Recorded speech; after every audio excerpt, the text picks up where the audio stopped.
সাহাবায়ে কেরাম তো ১৫০০ মাইল হাঁটতে হাঁটতে যায় ঈমান নিয়ে আসছে। খুবই কষ্ট করছে, প্রচুর কষ্ট করছে। আমাদের তো এই কষ্ট নাই। শুধু বাহরাইন থেকে মদিনা ১৫০০ মাইল দূরের রাস্তা। ওই জায়গাতে যাইয়া হাইয়ান ইবনে মুনকির রাদিয়াল্লাহু আনহু আল্লাহর রাসূলের কাছে ইসলাম গ্রহণ করার জন্য উনি বাহরাইন থেকে হাইটা হাইটা মদিনায় চলে গেছে। সুবহানাল্লাহ। শুধু গেছে তা না, হাইয়ান ইবনে মুনকির শুধু বাহরাইন থেকে ১৫০০ মাইল হাইটা হাইটা গেছে, যাইয়া মদিনার বুকে আল্লাহর রাসূলের সাক্ষাৎ গ্রহণ করছে। নবীর সাথে সাক্ষাৎ গ্রহণ করতে যাইয়া আল্লাহর হাবিব বলেন, তোমার নাম কি? বলতে হাইয়ান ইবনে মুনকির। কেন আসছো? আসছি শুধু আপনার সাথে সাক্ষাৎ করার জন্য। নবীর সাথে সাক্ষাৎ করার জন্য গিয়েছে। আল্লাহর নবী বলেন, আমার সাথে সাক্ষাৎ করবা যে আমার সম্পর্কে কি জানছো বা কি আসো বিষয়? হাইয়ান ইবনে মুনকির বলে, গোটা পৃথিবীর বুকে দেখতেছি যে কালেমার একটা নিশান ওরা শুরু হয়ে গেছে, এক ইসলামের এক দাওয়াত প্রচার চলতেছে। তো ভাবলাম যে মুহাম্মদের সাথে সাক্ষাৎ না করে ইসলাম সম্পর্কে তত্ত্ব না বুঝে কোনো কথাও বলতে পারবো না। সুবহানাল্লাহ। হাইয়ান ইবনে মুনকির আল্লাহর হাবিবের সাথে সাক্ষাৎ করতেছে। আল্লাহর হাবিব জিজ্ঞাসা করে, আরে হাইয়ান ইবনে মুনকির, তোমার শ্বশুর কি সর্দার মুনজির ভালো আছেনি? বাহরাইনের অমুক ভালো আছেনি? তমুক ভালো আছেনি?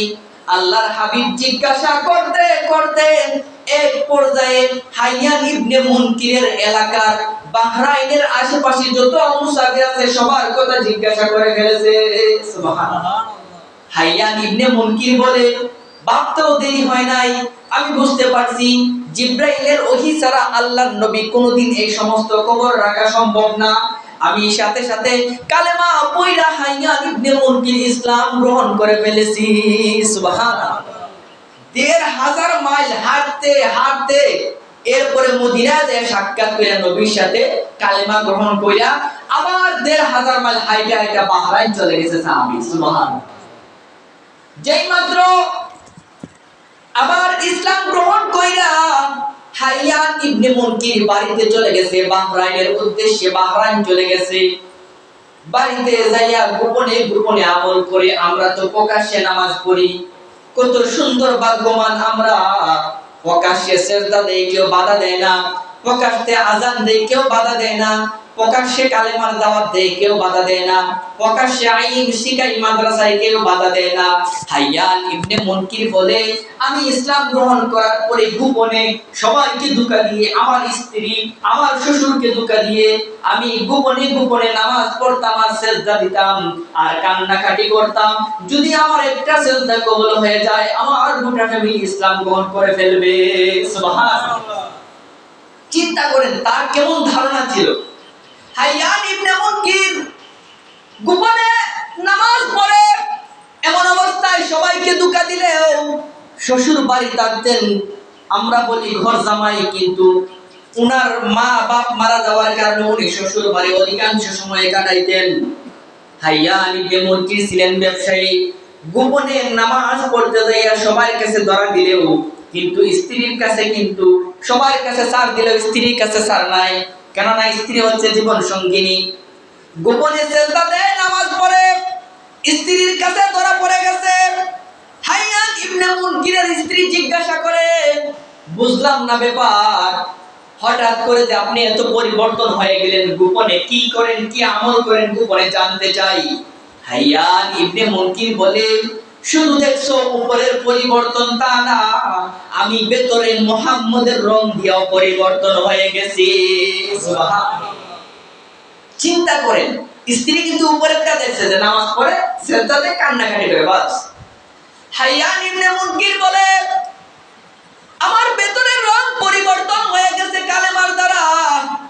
শুধু বাহরাইন থেকে আমি, এই স্ত্রী শুনে নাও, এই যে তোমার কাছ থেকে বিগত সফরের ছুটি নিয়া আমি মদিনায় নবীর সাথে সাক্ষাৎ করে ইসলাম গ্রহণ করে কালেমা পড়ে আসছি। সুবহানাল্লাহ।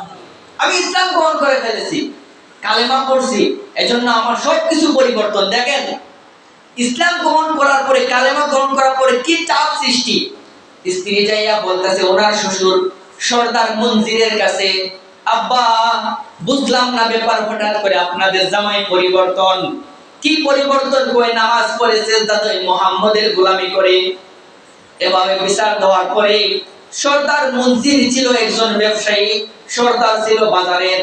উনি ডাক দিল, ডাক দেন হাইয়ান ইবনে মুনকিরকে, জিজ্ঞাসা করলো কিও জামাই, হঠাৎ করে নাকি পরিবর্তন হয়ে গেলা, মুহাম্মাদের কালেমা পড়লা, ইসলাম গ্রহণ করলা, সিজদা দাও, অথচ আমি জানি না। কয় হ্যাঁ আমি সিজদা দেই, এক আল্লাহর গোলামি করি।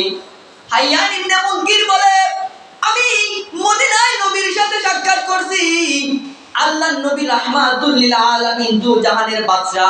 ও শ্বশুর আব্বা আপনার কথা জিজ্ঞাসা করছে মঞ্জির ভালো আছেনি? সুবহানাল্লাহ। হ্যাঁ শ্বশুর আব্বা গোটা বাহরাইনের সবার কথা জিজ্ঞাসা করছে যে মঞ্জির ভালো আছেনি, গ্রামের অমুক ভালো আছেনি, তমুক ভালো আছেনি। হ্যাঁ সবার কথা বলছি ভালো আছে। যেই মাত্র মঞ্জির সর্দার এই কথা শুনলো, ওনার ভেতরে একটা ধাক্কা লাগলো, কিরে দু জাহানের বাদশা রাহমাতুল লিল আলামিন উনি কেমনে জানলো আমি যে সর্দার মঞ্জির? অবশ্যই ওহীর মাধ্যমে, জিবরাইলের ওহীর মাধ্যমে তো জানতে পারছে। সাথে সাথে উনি আর দেরি না করে সাথে সাথে কালেমা পড়ে ওনার জামাইয়ের কাছে ইসলাম গ্রহণ করে ফেলেছে। সুবহানাল্লাহ। চিন্তা করেন কেমন ধাক্কাটা লাগছে। আর ধাক্কা লাগার কারণটা হলো, উদাহরণ দেই, ধরেন আমাদের সমাজের কোন এক মুসল্লি ভাইয়ের কথা যদি আমাদের মসজিদের মুয়াজ্জিন সাহেব বা ইমাম সাহেব যদি দেয়া অন্য এলাকায়, আপনার আত্মীয় স্বজনের এলাকায় যদি বলে যে আমার অমুক ভাই খুব ভালো মানুষ, খুব ভদ্র মানুষ, আমাদের সাথে মিলেমিশে চলাফেরা করে, 5 ওয়াক্ত নামাজ পড়ে, তো সাক্ষীটা দিলে আপনি যখন আপনার আত্মীয়র বাড়ি যাবেন শুনবেন তো একটা মনের মধ্যে ভালো লাগবে না যে আমার মসজিদের মুয়াজ্জিন সাহেব, ইমাম সাহেব, এলাকার ছাত্র ভাই আমাকে নিয়ে কত সুন্দর মন্তব্য করছে। যেই মাত্র সর্দার মঞ্জির এই ঘোষণা পড়ার পরে কালেমা পড়ে ইসলাম গ্রহণ করে ফেলেছে।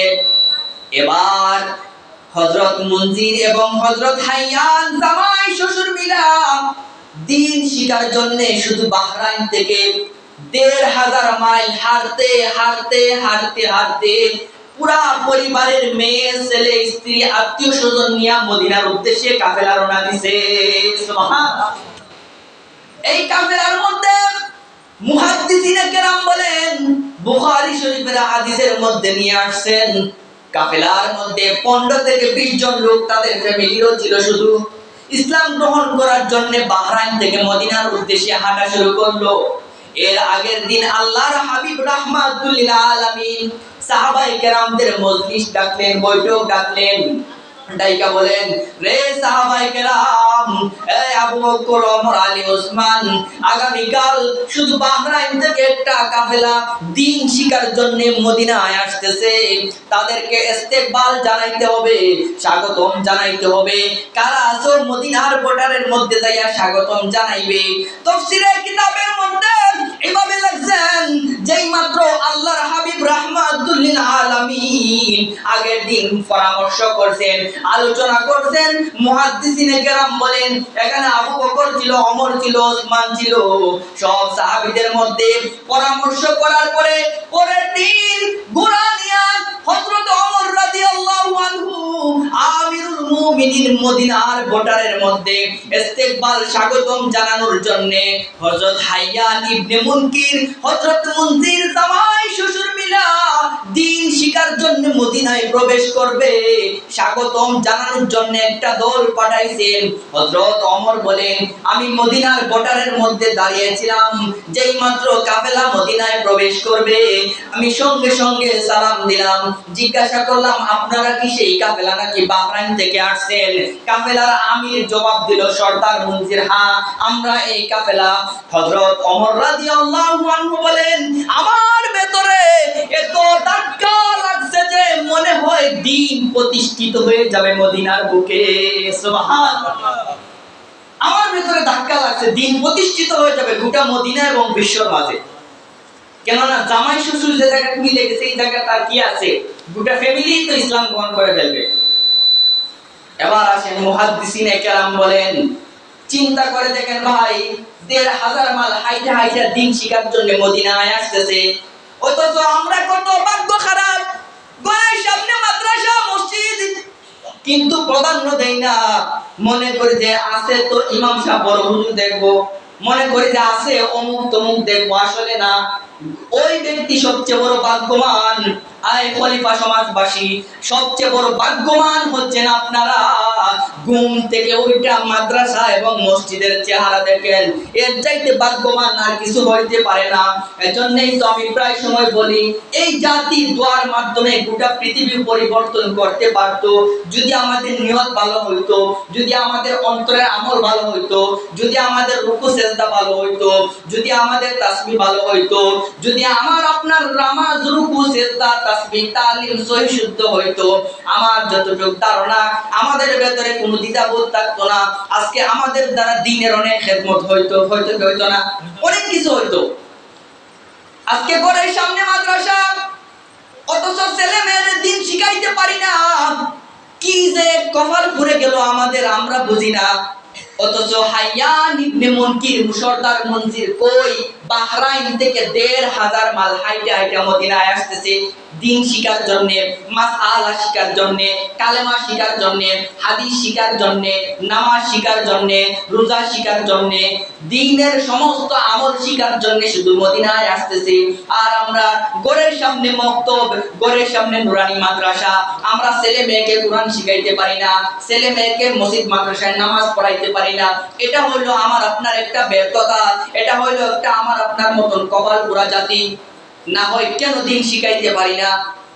লক্ষ্য করে দেখেন, হযরত আবু বকর, ওমর, আলী, উসমানের যুগে নবীকে পাওয়ার পরে কখনো কিন্তু না কদর করে নাই, 24 ঘন্টা নবীর সাথে ছিল। মুহতারাম হাজিরিন, হাইয়ান ইবনে মুনকির সর্দার মঞ্জিল মদিনায় কাফেলা নিয়ে ঢোকার পরে নবীর সাথে সাক্ষাৎ করবে কাফেলা নিয়া।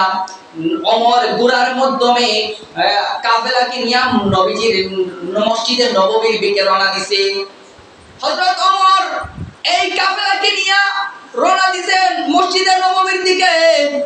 আল্লাহর নবী বলেন, যেই মাত্র কাফেলা আমার সাথে সাক্ষাৎ করবে, সর্দার মঞ্জিল আমি রাহমাতুল লিল আলামিনকে দেখা এত বড় একটা হাসি দিছে, আমার সাহাবীরা সাথে সাথে তাকে জড়াইয়া বুকের মধ্যে নিছে। সুবহানাল্লাহ। চিন্তা করেন, এদের ভিতরে ছিল দ্বীন শিখার খায়সিয়ত, দ্বীন শিখার আগ্রহী, আর আমরা দ্বীন শিখা থেকে যত পারি তত দূরে যাই না। মুহতারাম হাজিরিন, ঘরের সামনে মাদ্রাসা আছে, ছেলে মেয়েদেরকে মাদ্রাসায় ভর্তি করাইবেন, নুরানি মাদ্রাসায় পড়াইবেন। শুধু আমাদের এখানে না, যে কোনো জায়গায় পারেন, আমরা বলি না আমাদের এখানে পড়ান, আপনার যে জায়গায় ভালো লাগে ওই জায়গায় কমপক্ষে কুরআন হাদিস প্রাথমিক শিক্ষা অর্জন করান। আর না হয় আল্লাহ তাআলার কাছে কি জবাব দিবেন? এজন্য ছেলে মেয়েদেরকে দ্বীন শিখান আর নিজেও 5 ওয়াক্ত নামাজ পড়েন। এই ঘটনার দ্বারা আপনাদেরকে এটাই বুঝাইতে চাইছি যে আমরা 5 ওয়াক্ত নামাজ পড়ি না, প্রাধান্য দেই না। আজকে ঘরের সামনে মসজিদ মাদ্রাসা প্রাধান্য দেই না, যে একটা সময় আসবে তো কোন কাজে আসবে না, ওই সময় আমরা আল কবরু রাউযাতুম মির রিয়াদিল জান্নাহ আল হুফরাতুম মিন হুফারিন নার, কেউ থাকবো জান্নাতে, কেউ থাকবো জাহান্নামে। তখন আফসোস করবো জাহান্নামীরা যে কি করলাম দুনিয়ার বুকে, কি করার কথা ছিল। এজন্য হাইয়ান ইবনে মুনকির এবং সর্দার মঞ্জিল জামাই শ্বশুরের এই ঘটনা থেকে আমাদের বোঝা উচিত যে দ্বীন সবচেয়ে বড় একটা দামি জিনিস, যা দাওয়াতি কাফেলার মাধ্যমে পুরো দেশ ইসলামের কাজ, পুরো পৃথিবীর বুকে ইসলামের কাজ চলতেছে। এই জন্য আমাদের ঈমান মজবুত রাখা দরকার, ঈমানকে আরো শক্তিশালী করা দরকার। এখন ঈমান শক্তিশালী করবো কি মোবাইলের ওয়াজ শুনলে শুধু করা যাবে? শুধু কি মানে ওয়াজ শুনলে হবে? শুধু কি জুমার ওয়াজ শুনলে হবে? না, ওয়াজ তো আমার পকেটে আছে, এখানে কোটি কোটি ওয়াজ। আমল করতে হবে। কি করতে হবে ভাই? আমল করতে হবে, সেজদা দিতে হবে, রুকু দিতে হবে, আল্লাহর কাছে কান্নাকাটি করতে হবে, দোয়া করতে হবে। তাহলে যে বিশ্বাস আর ইয়াকিন, যেদিন আপনার ঈমান আপনার দোয়ার মাধ্যমে, সেজদার মাধ্যমে পরিবর্তন হয়ে যাবে, সেদিন আপনার দিল বলে দিবে আপনাকে যে আপনি পূর্ণাঙ্গ রূপে মুমিন মুসলমান হয়ে গেছেন। সুবহানাল্লাহ। আল্লাহ তাআলা আমাদের সকলকে 5 ওয়াক্ত নামাজ জামাতের সাথে পড়ার তৌফিক